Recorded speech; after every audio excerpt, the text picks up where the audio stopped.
ആതിരെ നീ എന്തോടി ഈ ഉള്ളിയും തക്കാളിയും കിഴങ്ങുകളുടെ വാരിയിട്ട് അരിഞ്ഞോണ്ടിരിക്കുന്നത്? അതെ അരിഞ്ഞോണോ, എന്റെ ഫ്രണ്ട് ലക്ഷ്മി ഇല്ലേ, ഇങ്ങോട്ട് വരുന്നുണ്ടെന്ന്. വരുമ്പോ എന്തെങ്കിലും ഫുഡ് കൊടുക്കാതിരിക്കുന്ന മോശമല്ലേ, അതിനു വേണ്ടിട്ടാ. ഓ അത് ശരി. അവരെപ്പോ വരുമെന്നാ പറഞ്ഞത്?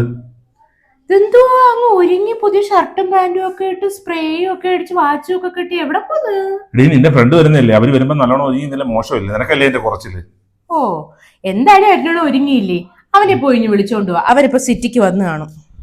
അവനോ? ആ ലക്ഷ്മി നാരായൺ, നമ്മുടെ ഗെറ്റ് ടുഗദറിന് അരിഞ്ഞോണം കണ്ടല്ലേ അവനെ. ഏത്, ആ തമിഴ് അണ്ണാച്ചി കോക്കാച്ചിയോ? ആ പോയി വിളിച്ചോണ്ട് പോവാ. അരുണ എന്തോ അരുണ ഫാൻസി ഡ്രസ് കോമ്പറ്റീഷൻ നടത്തുന്നു ഇവിടെ, ഒന്ന് പോയി വിളിച്ചോണ്ട് വാ അരുണ അവനെ. ഞാനെന്തോ അവന്റെ ഡ്രൈവറോ? 3-4 മണിക്കൂർ അവിടെ ചെന്ന് കാത്തിട്ട് കിടക്കാൻ? അവനൊരു 10 മിനിറ്റ് കാലെടുത്ത് വെച്ച് കഴിഞ്ഞിട്ട് എത്താവുന്നതല്ലേ ഉള്ളു. ഓഹോ, ലക്ഷ്മി നാരായണൻ ആണാന്ന് കണ്ടപ്പോഴല്ലേ അരുണന്റെ ഈ ഡയലോഗ്. പെണ്ണായിരുന്നെങ്കിൽ അരുണൻ 2 മണിക്കൂർ മുമ്പേ അവിടെ പോയി നിന്നേനെ. ആര് പറഞ്ഞു?